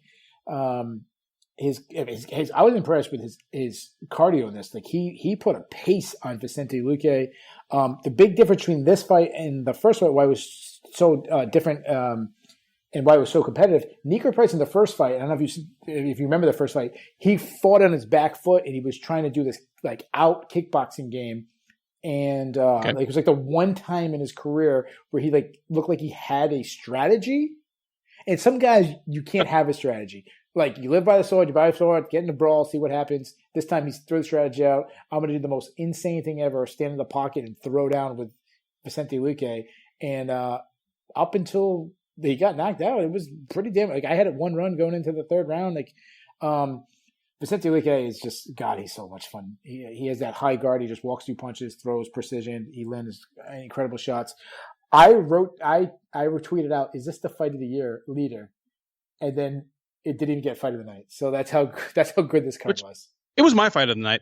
Yeah, it was mine too. Like, I would rewatch this fight again. I would rewatch this fight as soon as we get off the phone. I don't really need to. I mean, unless I need to analyze something, I don't really need to rewatch the main event, because the thing that made the main event exciting, obviously won the stakes, the expectations, and then that you didn't know how it was going to turn out. I mean, if I rewatch it, it's just a fight where one guy wins every round. Yeah, it wasn't competitive. And just puts a hellacious beating on the other guy. Competitiveness. This fight. That's why I disagree with Gaethje Ferguson too. I think I was like, I should have been this one, but whatever. The higher you are on the card, they always tend to weigh heavier, which I've always said, it's kind of the guys lower in the card that need the bonus more. But absolutely. And but I love this fight. Didn't teach me anything new. I mean, Vicente Luque is who he is at this point. He's an action fighter. So if you throw him in there with someone like Nico Price or Brian Barberena that's just going to run at him like a murderer, you're going to get a great fight. Luque is probably going to win. Mike Perry, if you put Luque, Perry. Sorry, if you put Luque, I do it all the time. No, that's perfect. If you put Luque up against somebody in that top 8 in welterweight that has a more buttoned up game plan, that is going to watch footage of Vicente Luque, the wildness is not going to serve him well. Like, I mean, Masvidal would piece him up. Masvidal would piece him up. Colby Covington hits exactly 3 takedowns, holds him down for 14 minutes, and doesn't just lay there, but like actually busts his face up on the way to probably a 10-8 round. Like, I mean, that's how it looks if he takes on a tough guy. Yeah. Masvidal pieces him up. Leon Edwards did piece him up. Thompson did piece him up. Yeah. It's perfect. Like, he's still the same guy that got turned away by Leon Edwards. Yeah. I totally agree. And I think even though his style is so much fun, it's going to get crushed up. He's going to get bruised and knocked out soon. And it almost happened Saturday night. But we were talking about, we didn't even think about this name. We were talking about how cruel it would be. Imagine Pettis, who doesn't like pressure, versus Vicente Luque, who is nothing but pressure. Yeah, Luque would chew him up. Oh, good Lord. Before that is, Bryce Mitchell versus Charles Rosa. Bryce Mitchell, absolute star performance. Twitter was going crazy. This guy is coming off of a Twister win, only the second one in history. And this guy, on multiple occasions, in multiple different positions, almost got the Twister again against a black belt. Oh, my favorite comment was in a Facebook group, and they said after the fight, Charles Rosa got downgraded from black belt to blue belt. That was one of my favorite comments. I don't remember who said it. I apologize. But Bryce Mitchell's Twister game, to me, is like the equivalent of Olenek's Ezekiel choke. Extremely rare, but somehow he can get it no matter what position. The scorecards was 30-25, 30-25, 30-24. What do you have to say about this? I mean, unbelievable by Bryce Mitchell. I wrote that 5 lessons learned column, so I've got 5 things to write about 11 fights we ended up with. And one right away was about the UFC's COVID precautions. So I've got 4 things fight related to write about. I devoted an entire one to Mitchell. It's one of the most lopsided decisions in UFC history, but it felt like it. It was, that was the righteous outcome. It was one of the most lopsided meetings between 2 high-level grapplers that I've seen in a long time. To be a black belt, and he's a legit black belt. I mean, he has tapped out, Charles Rosa's tapped out some good people. He's not a dummy on the ground. Ramirez was known for his jiu-jitsu when he got submitted by Charles Rosa. His very last fight. He is an expert grappler. He knew what was coming, was powerless to stop it. It's the kind of thing that people I've seen in the UFC do that are like Damian Maia, George Soteropoulos, Michael Chiesa. That's basically it. Where you're showing like another high level grappler that there's levels to what's going on. It's one of the most humiliating things I've seen in my time of watching the UFC, that late in the 3rd round where you can hear Rosa talking at Mitchell and trying to get him to let him up and stand and bang. It's like, dude, if you are a black belt in Brazilian Jiu-Jitsu and you've got a dude on top of you that you can't get off and you're trying to provoke him into letting you strike with him, like that's almost the opposite of like the flop and butt scoot. You're trying to like flop back to your feet. That was a demoralizing thing, and I want to see Mitchell fight more. I mean, that's basically all there is to it. He's 13-0 now, I think. 13-0. I mean, he's 4-0 in the UFC. He's looks better and better each fight. Looks better and better each fight. Rosa's definitely the best guy he's fought. Rosa's not a top 15 guy. He's someone who has alternated wins and losses since he's been in the UFC, but he's not a dummy, especially on the ground, and Mitchell dummied him. Yeah.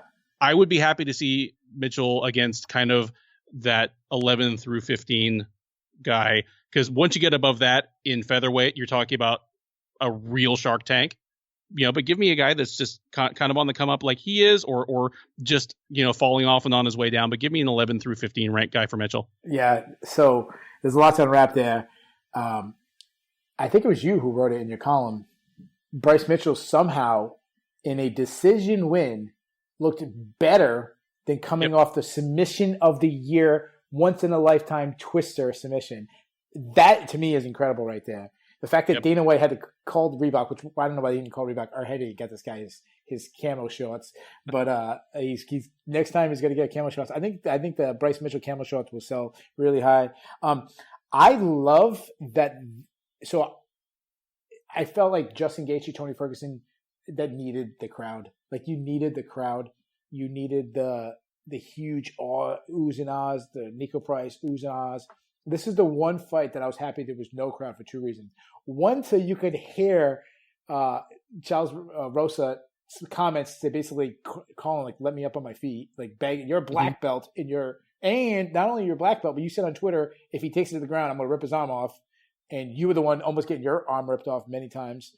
And also that there was unbelievable high level jiu-jitsu going on, and there was no booing. You didn't have that drunk, so stand them up, stand the homos up, or whatever you want to say. Like, you didn't have that. But I'm going to disagree with you on who his next opponent should be. I don't have a name, but who is the worst grappler in the UFC's featherweight division? Mm-hmm. That's who I want Bryce Mitchell to win, because I want him to get a twister. I want him to have the record to have 2 twisters wins in the UFC on his record. And then I just want to have him I want every one of Bryce Mitchell's record be like, okay, he's going against the worst grappler in the UFC's division. Okay, now he's going against the second worst. Now he's going against, and just keep going. I just want to see how many twister wins in a row he can get. That's what I want. I mean, what happens if he fights Korean Zombie? The 2 guys with a twister in the UFC are in the cage together. Yeah, well, he have to get up there, because that's but he's not. Let's not put it on Korean Zombie yet. Let's not get crazy. And the first fight of the night was a fight that I said was a terrible idea of the UFC this year. You're on ESPN. All sports are waiting to see you. You're the first fight. Someone's like, hey, 6 o'clock, which ends up being 7 o'clock by the time, put on 7 o'clock. Let me watch the first fight. And it's Sam Alvey, the guy that I'm like, one of the most boring guys in the UFC. I'm like, what are they doing? Why would they have Sam Alvey on the opening one? I thought it was terrible. I was telling everyone, I say put Luque and Price on. That fight's going to be exciting. Like, come up with a bang. They put Sam Alvey. And then the fight actually delivered. Ryan Spann probably was saved by the bell in the third. He was hurt, survived. 2 rounds won. But to me, Ryan Spann was the guy that came in with some hype. Was on a little bit of run, and to me, he just looks like another light heavyweight. Like, there's nothing that's jumping on me about Ryan Spann. Sam Alvey, this is his 4th fight in a row. Probably the best he's looked in the 4 fights. I don't know if that has anything to do with his wife not being one of his cornermen. I don't know if I should have said don't have a supermodel as your corner man. But I don't know what to say. Like, to me, do you disagree with me about Spann? And I am the biggest shill when it comes to Fortis MMA. Like, no, I'm leading the parade with Fortis MMA, but this is not the guy. This is not the guy from Fortis that I'm excited about. And he's they've been around for a long time, but they've really only jumped into national prominence in like the last 2 years. Absolutely. He's an OG, like, because he's from the Houston area, and he's one of the first guys to really go up and start doing his camps up in Fortis. I was really high on him when he was in LFA. Backyard. I forgot, this is your backyard. Yeah. I was high on him coming out of the Contender Series, and you're right that he's 4-0 in the UFC. It takes a lot to put together 4 straight wins in the UFC in any division, light heavyweight included. So you can't discount that. But for a guy that is on the 8 or 9 fight winning streak, 4 in the UFC, he does look to be in danger of becoming just another guy. And 4-0 in the UFC light heavyweight division, it's a thin division. His next fight is probably going to be a serious step up. And it'll be time for him to kind of show us what he's going to be, I guess. Yeah, I like to see him face like a Tyson Pedro, like a little bit of a step up, see how he does. Yeah, I think that would be a perfectly reasonable one. And to my last one, this is the only person that I'm putting on the chopping block, even though I did just say it was probably his best performance in the 4 losses. It is 4 losses in a row for Sam Alvey. I'm sorry, but I got to do it, guys. I would chop Sam Alvey and release him from the UFC. Am I wrong? No. I mean, he's on a 4-fight losing streak against, guys that are kind of, they're giving him easier and easier fights. They want to keep him around. They've got 600 people on roster and about 30 of them are memorable personalities. So they're going to give those people every chance to stick around. But yeah, I mean, he hasn't won in almost 2 years. He probably needs to be let go. I still believe Sam Alvey should have some kind of like reality show at his house, like following him and his wife around. It just seems like he'd be a fun guy to watch. And he gets picked, if he does get cut, he get picked up by Bellator or PFL or something like that. So And I actually think that he's got a longer leash based on the fact that he was always the guy that willing to step up on short notice, fight in multiple weight classes, to fight 5 times, 6 times a year. So I think that helped. There you guys go. We covered every single fight. We're going to get out of here soon, but we got to do our 3 stars. It's kind of like hockey. Here's your 3 stars. I'll let you go first.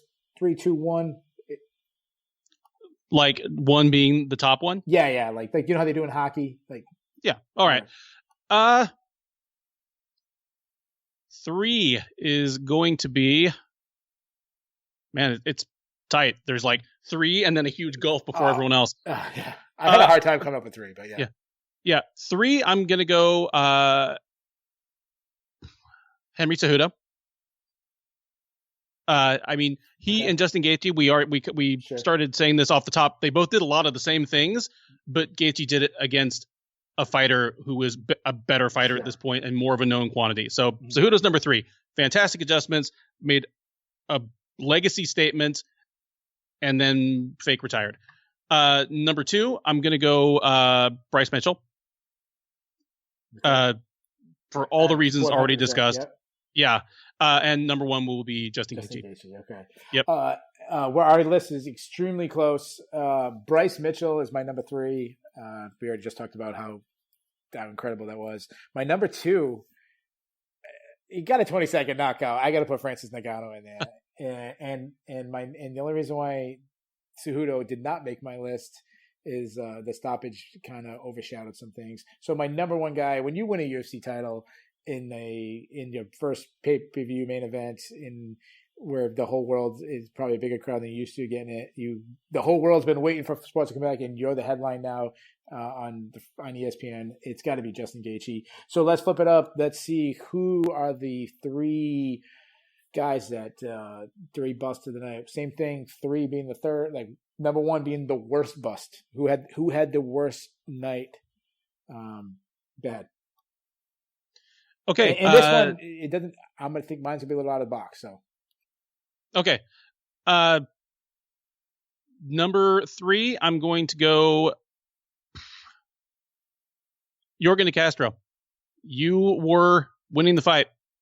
You were doing all the right things. You're doing exactly the right things to beat Greg Hardy. And then, I don't know why, maybe you hurt your foot. Maybe you tasted some of his power, decided you didn't want it anymore, but you stopped doing all the things that were winning you the fight, and you lost the fight. Number 2 will be Jeremy Stephens. You blew weight so badly that some jurisdictions wouldn't have let the fight go on. Then you won about the first half of the first round, and then all the wheels fell off. It just not a good look on any front. Like bad week for Jeremy Stephens. And number 1, I'm going to go Charles Rosa. Like that's just ended up on the wrong end of one of the most humiliating defeats in recent UFC history. Bad one.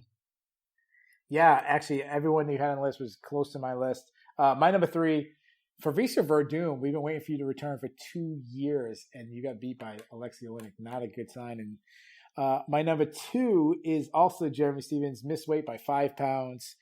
I'm going to give him a little pass based on the circumstances and his long history. He hasn't missed weight in forever, but getting knocked out for the 3rd time in his career and his 4th loss in a row, Jeremy Stephens. But my number 1 bust of the week, I thought a little bit outside the box. It is the Khabib Nurmagomedov Tony Ferguson match. That fight, the stock absolutely fell off. That fight is put on the back burner. It seems cursed. It's never going to happen. So my number 1 bust is the matchup that everyone was waiting for. What is your overall grade for the card? I will go first. I gave it an A. I think everything came through between the knockouts. Bryce Mitchell, we had a retirement. Everything was great. Give it an A. A+. I'm actually going to give it an A+. It was that good. I'll give it an A-. I mean, a card that was this good on paper really, really, really had to deliver a lot to live up. So, I mean, maybe part of it is that my expectations were unreasonable. So, I always want to be entertained. I always want to learn a few things. Both those things happened. I didn't learn as much as I wanted to because winners like Luque and Ngannou just won by doing the same thing they always have. And the pacing really killed it for me as well. The kind of like 1 fight per hour thing that they settled into once the pay-per-view started. But still, hey, it's the best card I've seen in 2 months. That's why he's the funniest guy in MMA. Real quick, heading on to a preview. We have 2 cards this week. We have the headline card between Anthony Smith and Glover Teixeira on Wednesday. Then we have Alistair Overeem and the incredible return for Walt Harris. Before I ask you this, my first question is, what can the UFC learn, who's now holding 2 more events in Jacksonville, what can they learn from the first card? Everything they had to do with the first card, what can they learn to do better? Fix the COVID testing protocol. Actually enforce some kind of consistent social distancing. I mean, just the fact that 2 of the refs didn't wear a mask. One of them started wearing a mask halfway through the thing. The announcers could stand together for the interstitials, but then they split to 3 corners of the cage for the actual announcing. Rogan shook some guys' hands, fist bumped some people, didn't touch others, left it up to the fighters, which the last thing you want to do is let that dude make a decision about your health. Let alone when they just got punched in the head for 15 minutes. It was a mess, but hey, the first pancake is always lumpy. So if they're going to do these 3 cards, they can learn some lessons from it and kind of just tighten everything up for the next 2. I think it would have been better if Joe Rogan was outside the cage and they put the head mic thing like they do in baseball when they talk to the coach or something like that. Dude, as late as last week, he was saying he wasn't going to be doing in-cage interviews. I was surprised when he did. And then I was extra surprised when it looked like any other time. The dudes were just right up on him and touching him. Yeah, no, I just think there has to be where they interview the fighters immediately after. There has to be something. People are waiting for that moment. I mean, I've been to bars watching that, a Buffalo Wild Wings, and a bunch of people leave, but there's a whole bunch of people waiting to see what the guys say before they leave. So I definitely think they need to have the in-cage, and it's definitely not, especially the higher up the card, the better. I think everything. The one thing that we talked to, everyone's saying it's an A card, everything's great, but all of a sudden, if a fighter who actually fought, comes out this week, suddenly Bryce Mitchell has COVID, or then Bryce Mitchell's grandmother dies of it, everything good that we said will come to a screeching halt, and then maybe we might have some longer layoffs for sports. It could actually be backfire. I know I can speak for all of us. We don't want that to happen, obviously. One word that says, I'm not going to hold you this because it's early in the week, but who wins? Anthony Smith, Glover Teixeira? I'm kind of leaning towards Glover. I know that he's going to be the underdog, and rightfully so, when he hasn't looked great recently, but I don't know. I just kind of got a feeling. Got to watch some more fights. Yeah, I'm not going to. I mean, I haven't got the tape study on that one. Alistair Overeem, Walt Harris, who you taking? I got Harris. Yeah, I think Harris is also good, but this is not what I'm saying. But I think Harris is also going to get a lot of sympathy predictions. And I'm not saying that I'm not saying that people wouldn't pick him anyways, but I don't think a lot of people would want to pick against him. No, nobody's going to want to pick against him, and certainly, God, my heart goes out to him. That's just one of the most harrowing stories I've ever been exposed to in relation to the sport. But I would have picked him anyway. He's going to find a way to knock out Overeem at some point. Well, there you have it, ladies and gentlemen. I can't give my predictions because I do the breakdown, and I'll give my predictions on my next show. But there you guys have it. We have Ben Duffy, senior editor of SureDog.com. We just gave the UFC, and he gave an A-, I gave an A. The only thing that graded higher than UFC 249 is the UFC recap show on Loudmouth and Million, where we just pulled up an A+. Guys, I always say on these breakdowns, we challenge anybody to find a more in-depth, better breakdown than we just did. Ben, tell the people where they can follow you. You can find me on Twitter at Benjamin Duffy. You can find me on Instagram there as well if you really just want to see pictures of food and my kids, but mostly Twitter at Benjamin Duffy. SureDog.com, front page. I'm usually there doing something or other. And guys, you can follow me at Keith Shillan MMA on Twitter. Guys, make sure you subscribe to the network, listen to the other shows, and there you have it, guys. Thanks for listening.